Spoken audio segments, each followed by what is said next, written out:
Everyone, I am Harshpreet और आप देख रहे हैं लॉ आर्टरीज। तो आज हम लोग किस बारे में पढ़ेंगे? आज हम लोग पढ़ेंगे evolution of universal adult franchise in India. आज हम लोग पढ़ेंगे कि यूनिवर्सल एडल्ट फ्रेंचाइज क्या है, ये इंडिया में कैसे इवॉल्व हुआ और इंडिया में ये कब से एग्जिस्ट कर रहा है। चाहे लॉ स्टूडेंट हो चाहे नॉन लॉ स्टूडेंट हो, सभी अपने स्कूल में सोशल स्टडीज में यूनिवर्सल एडल्ट फ्रेंचाइज का कंसेप्ट पढ़ चुके हैं। फिर भी मैं आपको दोबारा बताती हूँ कि यूनिवर्सल एडल्ट फ्रेंचाइज का मतलब क्या होता है। यूनिवर्सल एडल्ट फ्रेंचाइज का मतलब है कि इंडिया में every citizen who is above the age of 18 has got the right to vote. India में जो भी सिटीजन है जिसकी उम्र 18 साल से ज्यादा है वो वोट कर सकता है।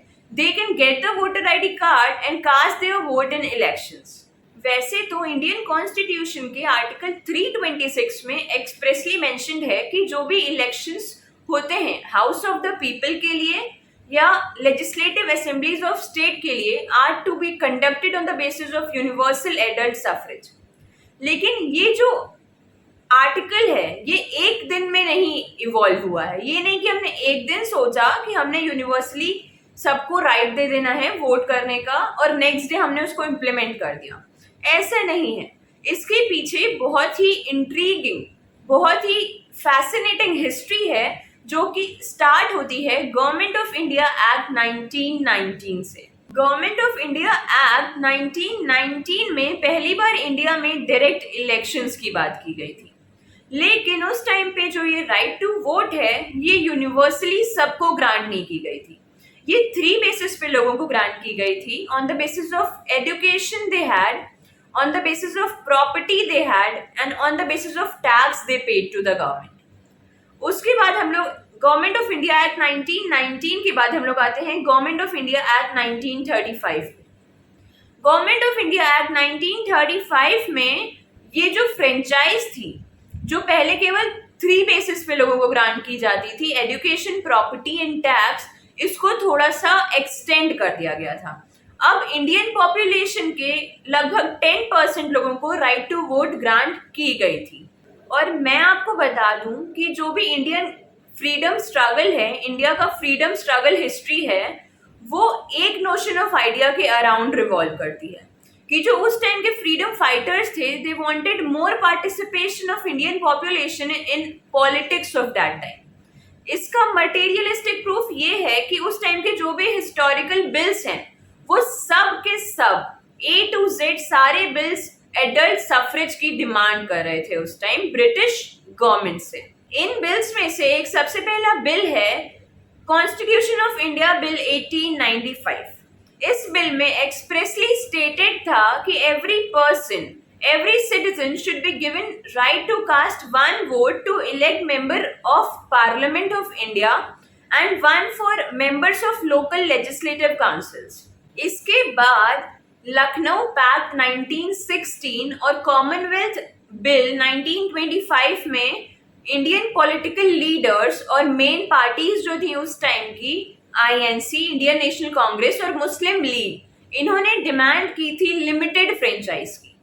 जो कॉन्स्टिट्यूशन ऑफ इंडिया बिल 1895 में उन्होंने यूनिवर्सल फ्रेंचाइज मांगी थी, लेकिन अब बाकी के जो 2 लखनऊ पैक्ट और कॉमनवेल्थ बिल 1925 था, इसमें इन लोगों ने लिमिटेड फ्रेंचाइज की बात की थी। इन्होंने ब्रिटिश गवर्नमेंट से डिमांड की थी कि हमको उतनी फ्रेंचाइज दे दीजिए जितनी आप दे सकते हैं, as large franchise as possible. ठीक है, लेकिन इसके पीछे एक रीजन है कि उन्होंने अपनी यूनिवर्सल एडल्ट फ्रेंचाइज की डिमांड को लिमिटेड क्यों कर लिया। क्योंकि अगर वो अग्रेसिवली फुल फ्रेंचाइज की डिमांड करते तो हो सकता था कि ब्रिटिश गवर्नमेंट नेगोशिएट करने के लिए सामने आती ही नहीं। वो लिमिटेड तो छोड़िए, वो फिर राइट टू वोट किसी को भी नहीं देती, वो राइट टू वोट एकदम खत्म ही कर देती। अब हम लोग थोड़ा आगे बढ़ते हैं टूवर्ड्स लेट 1920s। ठीक है, लेट 1920s में इंडियन पॉपुलेशन को चाहिए था पूर्ण Swaraj. They wanted dominion status, they wanted complete independence.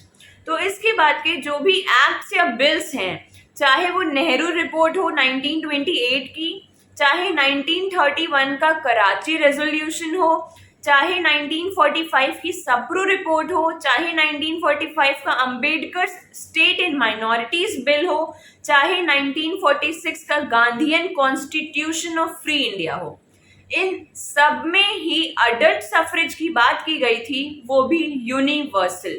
सबको राइट टू वोट मिलना चाहिए। जब कॉन्स्टिट्यूशन ऑफ इंडिया बन रहा था तब यूनिवर्सल एडल्ट फ्रेंचाइज के काफ़ी सपोर्टर्स भी थे, काफ़ी क्रिटिक्स भी थे। चूंकि आज हम लोग इसके इवोल्यूशन की बात कर रहे हैं तो हम लोग क्विकली ये भी जान लेते हैं कि जो लोग इसको सपोर्ट कर रहे थे उनके बैक ऑफ द माइंड में क्या थॉट्स थे, कि वो क्यों इसको सपोर्ट कर रहे थे। कुछ तो रीजन होगा ना। तो वो लोग का कहना था, कई लोगों का कहना था कि it will mark the end of monarchy. Monarchy क्या होता है? जिसमें एक ही हेड ऑफ द स्टेट होता है जो कि राजा होता है, वही सब पे रूल करता है। तो जब सबको यूनिवर्सली राइट टू वोट मिल जाएगी तो it will reject the monarchy as a whole. और जो प्रीएम्बल में स्टेटमेंट लिखा हुआ है, we the people of India, universal adult suffrage will give weight to that statement, right. उनका ये भी मानना था कि जब लोग इलेक्ट करेंगे कि मेंबर ऑफ पार्लियामेंट कौन होंगे और मेंबर ऑफ लेजिस्लेटिव असेंबलीज कौन होंगे, तो जो एमपीज और एमएलएज होंगे वो केवल खुद को रिप्रेजेंट नहीं करेंगे, तब पार्लियामेंट ऑफ इंडिया और legislative assemblies of state will represent the nation as a whole. They will represent the whole of the country. I hope आप सबको क्लियर हो गया हो कि universal adult franchise basically evolve India में कैसे हुआ, राइट। अगर क्लियर हो गया है तो चैनल को सब्सक्राइब जरूर से कर लीजिएगा और बेल आइकन भी जरूर से दबाइएगा, वरना कोई भी नोटिफिकेशन आप तक नहीं पहुंचेगी। Thank you and have a nice day.